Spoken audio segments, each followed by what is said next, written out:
사드 배치에 대한 여러가지 논란을 말씀드리겠습니다. 어제 더불어민주당이 의원총회를 열고 중국을 방문했던 이 6인 더민주 의원의 방중 보고를 들었습니다. 자, 이 의원들 간의 토론은 김종인 우상호 원내대표가 이 사전 조율에서 이렇게 방중한 의원들과 안 간 의원들 사이의 토론은 이루어지지 않았습니다. 김종인 대표는 의총 모두 발언에서 사드 반대 당론을 요구하는 이 강경파를 비난했습니다. 자, 김 대표는 외부로부터 더민주가 어떻게 이런 식으로 갈 수 있느냐 이야기를 많이 듣는다. 당신들의 지적 만족을 위해서 정당이 존재하는 것은 아니다. 당신들 생각에 더민주 태도가 굉장히 애매모호하고 맞지 않더라도 우리는 집권이 중요한 과제이기 때문에 당을 이런 식으로 끌고 갈 수밖에 없다 이야기했습니다. 김 대표는 의원 중에 불만이 많다는 걸 충분히 안다. 그러나 대표라는 사람이 왜 저런 행동을 취하는지 다시 한번 생각해보라.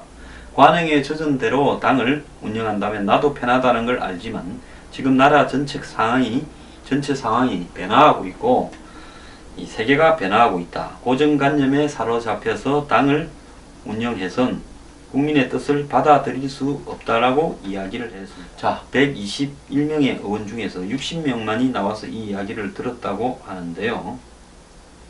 자, 아예 그냥 김 대표는 이제 8월 27일 총선이 끝나면, 그 당 대표 선거가 끝나면 새로 된 대표가 사드 반대 당론을 채택하겠죠. 본인이 물러가기 전에 지금 한 열흘 남짓한 기간을 의원들한테 할 소리 다 하는 기간으로 생각을 하고 이 이야기를 하는 걸로 보입니다. 자, 자신의 당의 대표가 이런 현실적인 이야기를 해도 전혀 정신을 안 차립니다. 저 당은 내가 볼 때 이 지적 만족, 지적이지도 않지요. 한마디로 저들의 이 내면으로 숭앙하는 가치가 친북인지 친중인지 모르지만은 그런 가치들을 위해서 이 절반쯤 되는 국민들을 지역 갈등 구조에 기대어서 억지로 끌고 가는 겁니다. 자, 그렇다면 이 더민주당 의원 6명이 욕을 먹어야 됩니까? 더민주당 의원이 욕을 먹어야 됩니까? 그럼에도 저들을 지지하는 국민들이 욕을 먹어야 됩니까? 저는 지지하는 국민들이 욕을 먹어야 된다고 봅니다. 마찬가지로 오늘날 새누리당을 지지하는 국민들도 욕을 충분히 먹을 필요가 있다고 봅니다. 정치인 수준은 딱 지지자 수준에 머뭅니다. 자, 어제 이 미국의 미사일 방어청의 청장이 한국에 왔습니다. 자, 이 사람이 와서 기자들 인터뷰만 하고 떠났다고 또 일부 좌파 언론들은 한국에 와서 국방부나 합참이나 정부 관계자를 만나지 않고 인터뷰하러 왔다 간 게 의심스럽다. 이상한 방안이라고 시비를 걸고 있습니다. 자, 미국과 한국 간에 공적으로 만나는 부분과 비밀리에 만나서 논의하는 부분이 있으면 안 됩니까? 그걸 다 공개해서 까발려야 됩니까? 이렇게 이 중국에 북한에 간첩들이 많은 나라에서요. 내가 여기서 간첩이라면 옛날에 전통적인 의미의 간첩, 에스피오나지를 이야기하는 게 아니라요. 한마디로 자생적으로 그쪽을 지지하는 듯한 정치적 성향을 가지고 있는 사람을 언급하는 겁니다. 오늘 조선일보 박정훈 칼럼에는요, 성 밖의 적, 성 안의 싸움이라는 이야기가 있는데요. 안보보다 중국의 보복을 둘러싸고 우리끼리 치고받는 사드 공방, 성 밖에 적두고 성 안에서 분열하던 병자호란 굴력을 다시 보는 듯. 치사하게 놓으면 불리한 건 중국이다. 국권이 버텨서 국가 의지를 관철해야 된다. 조선 인조 때 이 청나라가 그때는 처음에는 후금이라고 쳐들어왔죠. 그게 정묘호란이죠. 그러니까 형제의 무슨 의를 맺었다 이랬다가 그때 명나라는 망해가고 있었죠.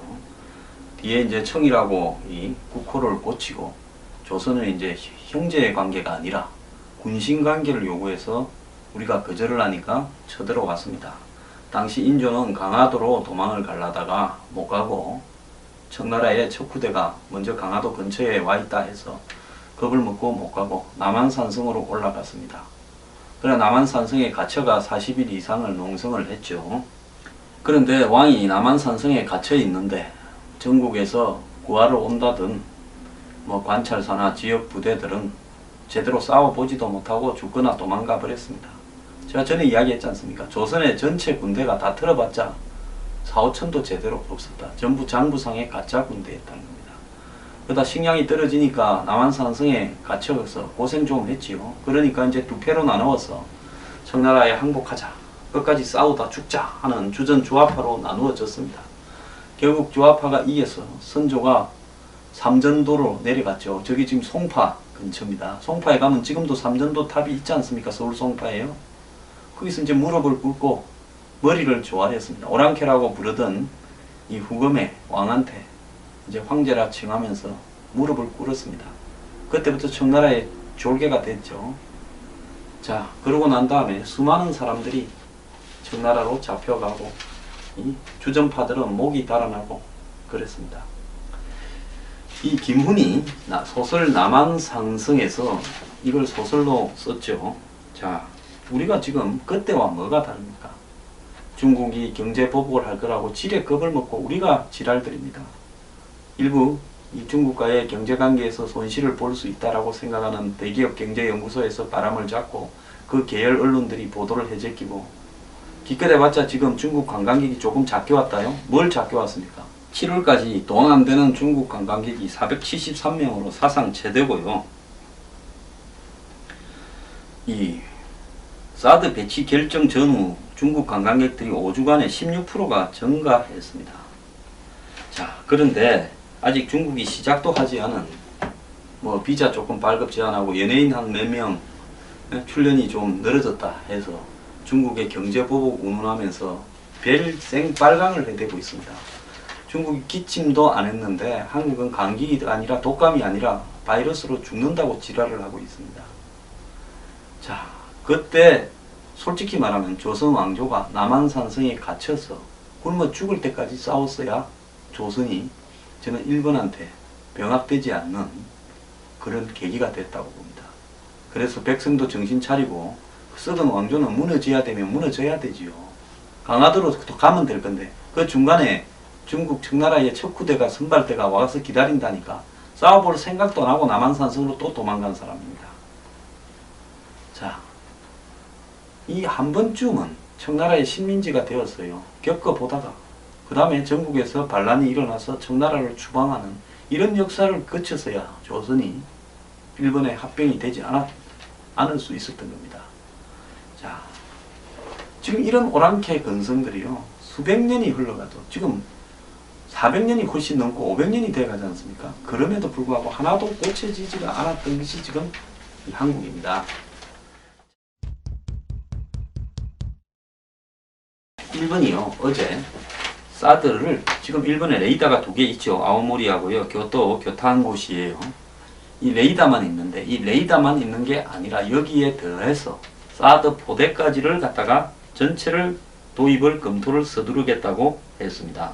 북한, 중국에서 날라오는 미사일을 요격하기 위해서 고도가 한 20km 밖에 안 되는 그런 팩3 그러니까 페이트리엇 미사일 3 이 포대를 가지고 있고요. 또 이지스함에서 쌓아 올리는 SM3라 해서 250km 사드보다 훨씬 높은 고고도에서 격추를 할 수 있는 시스템도 갖추고 있습니다. 여기에 이 지상 한 40km에서 150km 사이에 또 중간 단계에서 고고도 요격을 할 수 있는 이 사드를 일본이 또 갖추겠다고 하는 겁니다.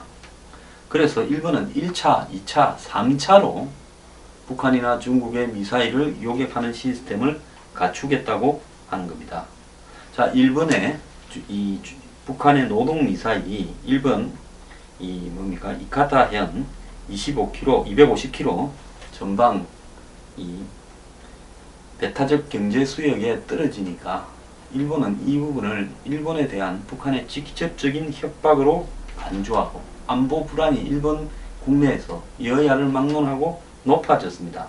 그래서 일본이 기존의 2가지 미사일 방어 시스템을 갖추고 있음에도 불구하고 사드도 지금 가지고 오겠다. 지금 미사일들이 없이 그냥 레이더만 2개 갖다 놨는데 TPY-2라는 사드의 이 레이더만 있죠. 그 레이더에 맞는 요격 미사일도 갖추겠다는 겁니다. 자, 그래서 일본은 우리와는 달리 자위대가 그걸 직접 운영하겠다는 겁니다. 그러면 일본이 미국의 사드 미사일 1조 5천억짜리 세트를 2개를 사겠다라는 이야기를 한 겁니다. 이렇게 일본은 자기 땅을 지키기 위해서 이렇게 노력을 하는데요. 한국은 미국이 공짜로 들고 오겠다는 사드 배치를 놓고도 저지랄을 하고 있습니다. 자, 한 외교 소식통은 한국이 사드를 배치하기로 한 이후 중국과 갈등을 빚고 있는 상황에서 일본까지 사드를 들여오면 북한의 미사일 방어라는 목적과 상관없이 한미일 중러 북 간의 대결 구도가 강화될 수 있다라고 이야기를 하고 있습니다. 자, 이건 피할 수 없는 이치입니다. 우리가 일본 보고 자기들이 자기 땅 지키겠다고 사드 미사일 가지고 오겠다라는데 그거 뭐 공격도 아니고 방어인데 그걸 우리가 뭐라 할 수 있습니까? 자, 그래서 어제 이제 제임스 시링 미군의 이 미사일 방어청 청장이 해군 중장입니다. 우리나라를 방문해서 기자들 앞에 이야기를 했죠. 자, 이 지극히 이렇게 미국의 미사일 방어청장이 기자들 앞에서 기자회견을 한 일은 이례적인데요. 어제 미국의 미사일 방어청장은 뭐라고 했는가 하면 한반도에 사드가 배치돼도 그 정보를 일본하고 공유하지 않겠다라고 이렇게 답변을 했습니다. 자, 근데 우리 국방부가 일본에 정보를 줄 수 있다고 이야기해서 미사일 청장의 발언이 국방부의 발언하고 다르다고 또 시비를 걸었습니다. 시링 청장은 한반도에 배치할 주한미군의 사드 레이더로 얻은 정보를 한미 동맹 사이만 공유할 거다라고 이야기를 했습니다. 그런데 지난 4일날 이 국방부 브리핑에서 국방부 대변인이 한미일 정보 공유 약정 범위 내에서 사드로 얻은 정보를 갖다가 공유도 할 수 있다라고 했던 겁니다. 자, 한국하고 일본하고 미국이 북한과 중국의 정보를 공유하면 어떻고 공유하지 않으면 어떻습니까? 한국에 사드가 온다라는 것 자체가 솔직히 말하자면 미국의 미사일 방어망과 어떤 협력 체제를 갖춘다라는 것을 의미하는 것이라는 것을 국방부가 이런 식으로 간접적으로 시인하고 겉으로는 미사일 방어망에 들어가지 않겠다고 이야기하니까 벌어지는 문제 아니겠습니까? 미국의 그러면 방어청장은 그걸 하든 안 하든 당연히 기자들 앞에 안 한다고 해야지. 그걸 시인해 보십시오. 어떤 일이 벌어지겠습니까? 아마 동맹이라고 볼 수 있는 한미일 간에 지금 사드 미사일 레이더로 얻은 정보를 공유할 수 없다라고 이렇게 규정하려는 한국 언론의 배후 속셈은 뭡니까? 북한과 중국 편을 들어서 결국은 한국의 사드 배치가 한미일 간에 MD를 구축하려고 하는 목적이 아니냐라고 그렇게 추궁하려고 그런 질문을 하는 거 아닙니까? 자, 군사나 안보 기밀과 관련된 문제에서 과연 모든 것을 한마디로 남한 산성안의 절반이 항복하자라는 사람들이 판을 치는데 솔직하게 이야기를 할 수 있겠습니까? 저는요, 정말 우리나라 언론이나 기자 행태들을 썩어먹었다고 생각합니다. 어떻게 보면 이 나라는 한번 망해봐야 정신을 차리지 않겠는가 하는 생각도 해봅니다. 사드가 뭔지 제대로 모르는 한국의 정치인과 기자들이 사드는 이 명중률이 떨어져서 실효성이 의심된다 했는데 어제 미사일 방어청장은 뭐라고 했는가 하면 13차례에 걸친 요격 시험에서 모두 성공적으로 상대 미사일을 요격했다. 성공률이 100%다. 미 의회에 보고된 내용이다. 라고 이야기하면서 사드 미사일의 실효성이나 요격 능력이 떨어진다는 문제에 대해서 정면으로 반박을 했습니다. 미국이 수행한 사드 요격 시험 가운데 6차례는 사거리 3000km 미만의 단거리 중거리 미사일 요격 시험이고 나머지는 장거리 미사일 요격 시험이었다고 이야기를 했습니다. 자, 이 미사일 방어청장은 3000에서 5500km 사이를 중거리 미사일이라고 분류하고요. 내년에는 사드의 중거리 미사일 요격 실험을 하겠다. 지금까지 단거리하고 장거리만 했는데 내년에는 이 중거리도 하겠다고 이야기를 했습니다. 자, 이 말은 무슨 말인가 하면 북한의 스커드가 300km에서 1000km 사이, 노동이 1300km, 단거리 요격 기능은 점검이 됐죠. 자, 북한의 이제 ICBM 미국을 향해서 쏠 수 있는 그것도 이미 미국이 성공을 했다는 겁니다. 다만 지금 무수단 미사일이 3500에서 4000km인데 아까 이야기한 이 중거리라고 이 구분한 3,000에서 5,500km 사이 부분에 북한의 무수단 미사일이 새로 들어갔습니다. 그래서 이걸 갖다가 개념한 검증을 요격 실험을 통해서 하겠다라고 이야기를 했습니다. 지난 10년에 걸쳐서 사드의 요격 시험을 하는 동안 시뮬레이션 실험 시험도 했고 다양한 위협에 대한 사드의 요격 능력을 확신하고 있다 했습니다. 사드는 저고도부터 고고도까지 다양한 궤도로 비행하는 탄도미사일을 방어할 수 있다 이렇게 말을 했습니다.